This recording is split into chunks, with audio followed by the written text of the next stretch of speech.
अभिराज की छुअन महसूस कर वो एक पल को कांप उठी, जो महसूस कर अभिराज ने उसे हल्के से छोड़ दिया। रीवा आरती की थाली लेकर आगे बढ़ गई। धड़कनें काफी तेज हो गई थी। सब लोग ब्रेकफास्ट टेबल पर अपनी अपनी चेयर पर बैठे हुए थे। शैलजा जी और विजया जी सबको सर्व कर रही थी। रीवा भी उनके साथ खड़ी हुई थी। उन्होंने उसे बैठने को कहा तो उसने बाद में खाने का बोलकर मना कर दिया। आज मीठा रीवा ने बनाया है, शैलजा जी सर्व करती हुई बोली। उसने सूजी का हलवा बनाया था, जिसे देखकर वीरेन बोला, अरे वाह भाभी, आपने तो पहले ही दिन भाई का फेवरेट सूजी का हलवा बनाया है, क्या बात है। वो मजाकिया अंदाज में बोला तो अभिराज ने उसे घूरा। वो चुप हो गया। उसकी बात सुनकर रीवा इधर उधर देखने लगी। उसे बहुत अजीब सा लग रहा था। उसने तो बस ऐसे ही बना दिया था। उसे नहीं पता था अभिराज को ये पसंद है। वीरेन भाई, आपने सुना नहीं है, पति के दिल का रास्ता उसके पेट से होकर गुजरता है। रूही बोली तो सब मुस्कुरा दिए। हम आते हैं। इतना बोलकर रीवा किचन में चली गई। बच्चा, आजकल आप कुछ ज्यादा ही नहीं बोलने लगी, अभिराज ने रूही से कहा तो वो चुपचाप अपना नाश्ता करने लगी। सबने उसके हलवे की बहुत तारीफ की और उसे कुछ न कुछ गिफ्ट दिए। बेटा, आपने रीवा को कुछ नहीं दिया, शैलजा जी बोली। हम आकर देते हैं। इतना बोलकर वो ऑफिस के लिए चला गया।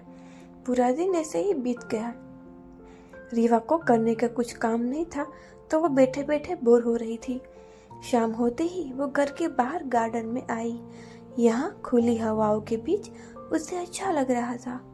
कुछ देर बाद खाना बनाने का टाइम हुआ तो वो अंदर आई। उसने देखा सब हॉल में ही बैठे हुए थे। वो आकर सबके बीच बैठ गई।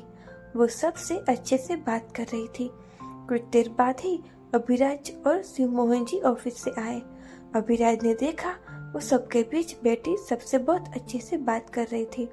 जैसे ही उसकी नजर आते हुए अभिराज पर पड़ी तो वो चुप हो गई। अभिराज ने उसे एक नजर देखा और अपने कमरे में चला गया। शैलजा जी उठकर किचन में गई तो उनके पीछे वो भी चली गई। उसने देखा वो कॉफी के मग में कॉफी फेंट रही थी। वो उनके पास जाकर बोली, माँ, हम बना दे। उसकी बात सुनकर वो मुस्कुराते हुए बोली, हाँ बना दो, लेकिन चीनी बिल्कुल मत डालना, अभिराज को पसंद नहीं। उनकी बात सुनकर उसने हाँ में गर्दन हिलाई। कुछ देर में ही उसने कॉफी बनाकर कहा, माँ हो गया। अच्छा बेटा, तो आप दे आइए, हम जरा आटा लगा देते हैं, वो बोली। तो वो ट्रे मग में रखती हुई अपने कमरे में चली गई। दरवाजे पर आके उसके कदम रुके। वो सोफे पर बैठा काम कर रहा था। चेंज कर चुका था। लोअर और टी शर्ट में काफी सुहावना लग रहा था। उसने हल्के से डोर नॉक किया तो अभिराज की नजर उस पर गई। आप क्यों नॉक कर रही है, आ जाइए, वो बोला। उसकी बात सुनकर उसे अजीब सा लगा। वो फिर से उसके सामने अजीब सा बर्ताव कर रही थी। वो धीरे से अंदर आई। अभिराज के पास आकर उसने कॉफी का मग उसकी ओर बढ़ाया तो अभिराज ने मग के लेकर एक सिप लिया। आपने बनाई, वो बोला तो उसने गर्दन हिलाई। वो बस इतना ही बोला। वो अब वापस जाने को हुई कि अभिराज बोला, अगर फ्री हो तो कुछ देर साथ बैठ सकती है, वो बोला तो रीवा का कदम रुक गई। वो उसकी ओर घूमी।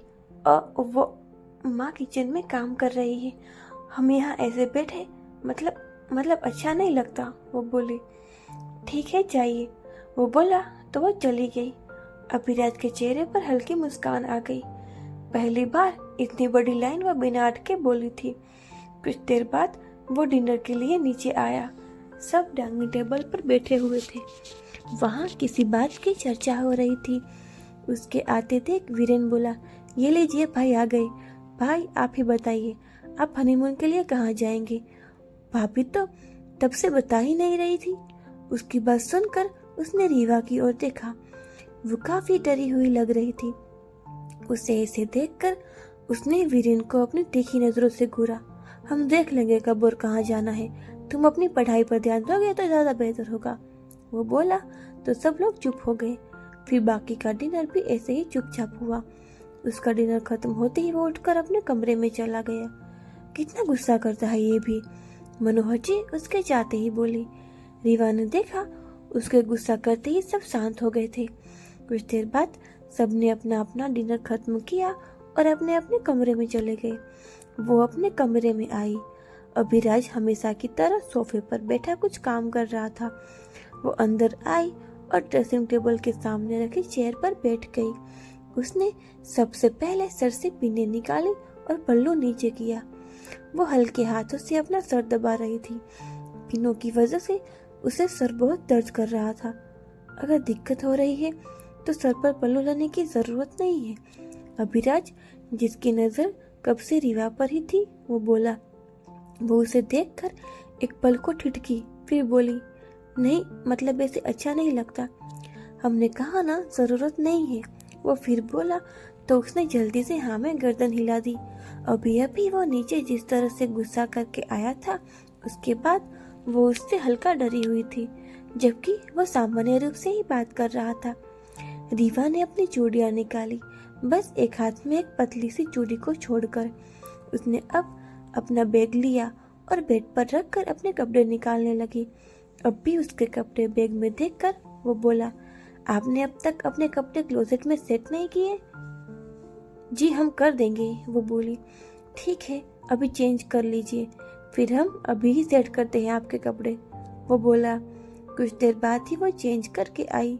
हल्के गुलाबी रंग के सूट में थी। बालों को ढीली सी पोनी बनाई हुई थी। छोटा सा चेहरा, लंबे काले घने बाल, दुपट्टा कंधे पर संभाले वो बहुत प्यारी लग रही थी। अभिराज को उसे ऐसे देखकर आज फिर एहसास हुआ उन दोनों की उम्र में ज्यादा ही फासला था। उसके आते ही वो उठा और उसका बैग लेकर क्लोजेट रूम की ओर जाते हुए बोला, चलिए आपके कपड़े सेट करते हैं। उसे ऐसे जाते देख रीवा की आंखें बड़ी हो गई। क्या आप करेंगे? वो बोली तो अभिराज रुककर उसकी ओर मुड़कर बोला, क्यों, क्या हम नहीं कर सकते हैं? वो बोला, नहीं मतलब हमारा वो मतलब नहीं था। उसे ये अजीब लग रहा था क्योंकि उसने देखा था अपने माँ पापा को।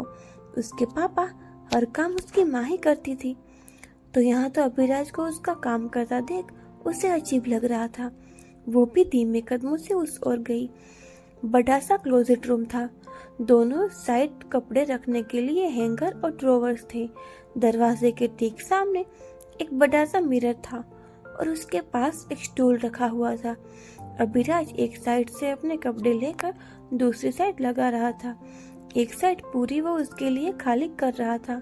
हमारा सामान इतना ज्यादा नहीं है, हमें इतनी सारी जगह की जरूरत नहीं है, वो बोली। तो अभिराज ने उस ओर देखा जो अब भी दरवाजे के पास खड़ी होकर बोल रही थी, सामान ज्यादा नहीं है तो आ जाएगा, आपको आगे जरूरत पड़ेगी तो हम अभी से ही जगह बना देते हैं, तब तक आप अपने अपने कपड़े धीरे धीरे लगाती जाइए, वो बोला।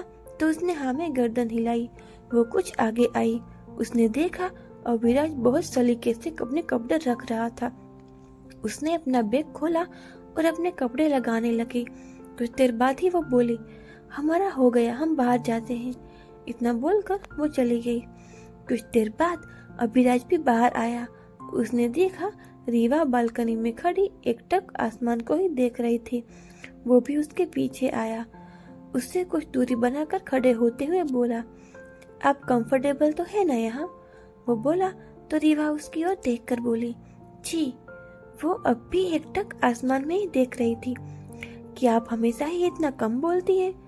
अभिराज बोला तो उसकी ओर देखकर वो बोली, ऐसा नहीं है, मतलब हम जिसके साथ कंफर्टेबल होते हैं उनसे अच्छे से बात कर लेते हैं, मतलब मुझसे ही दिक्कत है, वो बोला। आई एम सॉरी अगर आपको हमारे बर्ताव से ऐसा फील हुआ हो, लेकिन हमें वक्त लगता है, वो बोली। नहीं, हमने देखा है बाकी घर वालों के साथ आप अच्छे से बात कर लेती हैं, वो बोला। तो रीवा एक पल को चुप हो गई। हमारे साथ यह दिक्कत है, हम आदमियों से ज्यादा जल्दी अच्छे से बात नहीं कर पाते, माफ कीजिएगा, वो बोली। उसकी बात सुनकर अभिराज के चेहरे पर हल्की सी मुस्कान आ गई। वो उसे बहुत प्यारी लग रही थी। कुछ देर बाद ही दोनों कमरे के अंदर आ गए। अभिराज अपने ऑफिस बैग में से एक बॉक्स निकालकर और रीवा की ओर बढ़ाते हुए बोला, ये आपके लिए। रीवा ने नासमझी से उसकी ओर देखा तो वो बोला, सुबह सबने गिफ्ट दिया था, हमने नहीं दिया। बस इसीलिए। वो बोला। रीवा ने हाथ आगे बढ़ाकर वो लिया। खोलकर देखा तो उसमें एक सोने का पतला सा कड़ा था जिसमें बीच में रुद्राक्ष लगा हुआ था।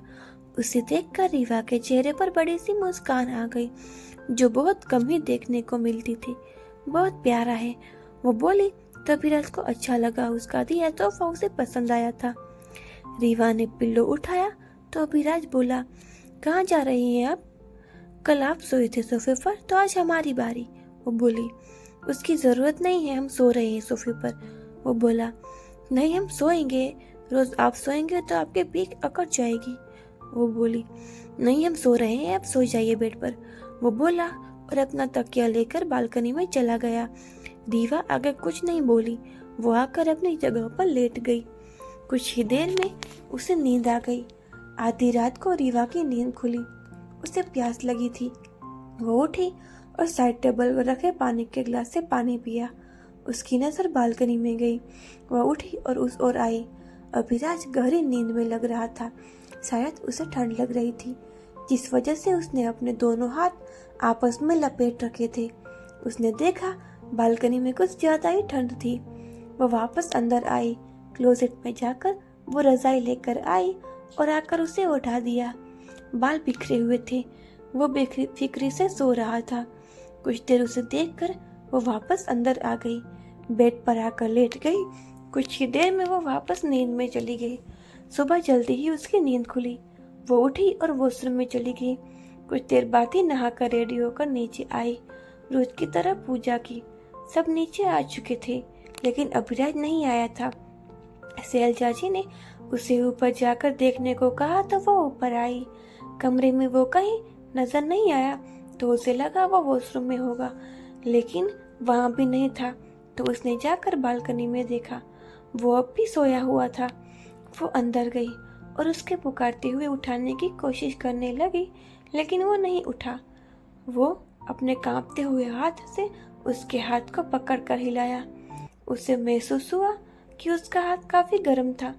उसने उसके सर पर हाथ रखकर देखा तो वो बुखार से तप रहा था। वो उसे उठाने लगी। सुनिए, सुनिए, उठिए, वो बोली।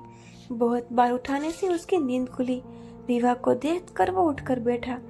अपने फोन में वक्त देखा तो उठते हुए बोला, आज इतनी देर तक कैसे सोते रहे हम? वो उठकर खड़ा होता हुआ बोला और रूम में आया। रीवा भी उसके पीछे आई। वो वॉशरूम में जाने को हुआ कि वो बोली, सुनिए। उसके पुकारने से वो रुक गया। जी, वो बोला। आपको बुखार है? वो बोली। हम ठीक है, वो बोला और वॉशरूम में चला गया। रीवा नीचे आई। शैलजा जी ने पूछा तो उसने बताया कि अभिराज को बुखार है। क्या? ऐसे अचानक कैसे बुखार आ गया? वो बोली। उन्होंने वीरेन को डॉक्टर को बुलाने के लिए कहा और खुद अभिराज के कमरे की ओर चली गई। ठंड की वजह से बुखार आ गया है, दवाई टाइम से लेंगे तो ठीक हो जाएंगे, डॉक्टर ने अभिराज को चेक करके कहा, जो उसके सामने बेड पर बैठे हुए थे। ऐसे ठंड कैसे लग गई? शैलजा जी बोली। उसकी बात सुनकर रीवा ने अपनी नजरें नीची कर ली। अपने हाथ को वो वापस में उलझा रही थी। अभिराज ने उसे देखा और बोला, कुछ नहीं मॉम, एसी का टेम्परेचर ज्यादा ही लो था, रात को तो इसी वजह से हो गया। उसकी बात सुनकर उसने अभिराज की ओर देखा। उसकी वजह से उसे झूठ बोलना पड़ रहा था। कुछ देर बाद ही डॉक्टर्स चले गई और बाकी सब भी नीचे आ गए। शैलजा जी किचन में आई तो उन्होंने देखा रीवा पहले से ही किचन में थी। वो सूप बना रही थी। उसे देखकर उनके चेहरे पर मुस्कान आ गई और वो वापस चली गई। कुछ देर बाद ही रीवा वापस कमरे में आई। उसके हाथ में ट्रे थी। अभिराज बेड पर बैठा अपने लैपटॉप में काम कर रहा था। वो उसके पास आई और ट्रे उसकी ओर बढ़ाई तो अभिराज ने एक नजर उसे देखा और बोल ले लिया। वो उससे कुछ दूरी बनाकर बैठ गई। आई एम सॉरी, हमारी वजह से आपकी तबीयत खराब हो गई और आपको माँ से भी झूठ बोलना पड़ा। वो अपनी नजरें नीचे किए हुए बोल रही थी। उसके हाथ अपनी साड़ी पर कसे हुए थे। अभिराज ने अपना हाथ आगे बढ़ाकर उसके हाथ पर अपना हाथ रखा तो उसने एक झटके से अपना हाथ उसके हाथ के नीचे से वापस खींच लिया। वो उठकर खड़ी हो गई। अचानक से उसका ऐसा रिएक्शन देखकर अभिराज को अजीब लगा। वो तो बस उसे नॉर्मली ही कंफर्ट फील कराने की कोशिश कर रहा था। मैं बस वो आगे कुछ बोलता कि तब तक रीवा तेज कदमों से वॉशरूम में चली गई। अभिराज समझ नहीं पा रहा था कि ऐसा भी क्या हो गया। वो ऐसे ही बैठा था। कुछ देर बाद रीवा बाहर आई, नजरें नीचे थी। अभिराज ने अब तक सूप नहीं पिया था, जो देखकर वो बोली, आप प्लीज सूप पी लीजिए, फिर दवाई भी लेनी है। वो साइड टेबल से सूप का बोल लेकर उसे देती हुई बोली। एक पल को उसकी नजरें मिली, जो देखकर अभिराज बोला, क्या आप रो रही थी? उसके पूछने से जल्दी से उसने नामे गर्दन हिलाई, लेकिन अभिराज समझ चुका था कि वो रो रही थी। अगर हमारा जरा सा सोना आपको इतना तकलीफ देता है तो हम आगे से ध्यान रखेंगे कि गलती से भी आपको टच न करें हम। वो गहराई सी आवाज में बोला तो रीवा की नजरें उस पर आई। नहीं, ऐसा नहीं है, वो हमारा हमसे नहीं बर्दाश्त होता किसी मर्द का टच, वो रोती हुई बोली। उसकी बात सुनकर अभिराज सवालिया निगाहों से उसकी ओर देखने लगा। प्लीज हमें माफ कर दीजिए, हमें आपको पहले ही बताना चाहिए था। हमारे पास्ट में ऐसा कुछ हो चुका है जिस वजह से हम किसी पर भी भरोसा नहीं कर पाते। वो अब भी उसे ही देख रहा था। हम बताना चाहते थे पहले हमारी। वो आगे बोल दी कि तभी उसकी बात काटते हुए अभिराज बोला, जल्दी नहीं है हमें जानने की, आप जब भी कंफर्टेबल हो बता सकती है, लेकिन उसके बाद ऐसा बिहेवियर, ऐसी दूरियां बर्दाश्त नहीं होगी हमसे। वो गहराई सी आवाज में बोला। वो उसे एकटक देखने लगी। ये आदमी, उसे विश्वास नहीं हो रहा था उस पर कि उसके ऐसे बर्ताव करने के बावजूद भी वो इतनी शांति से सब हैंडल कर रहा था। अगर आपको दिक्कत ना हो तो कम से कम हम दोस्ती तो कर ही सकते हैं, जिससे आपको भी आसानी हो और मुझे भी। वो बोला तो उसने हाँ में अपनी गर्दन हिलाई।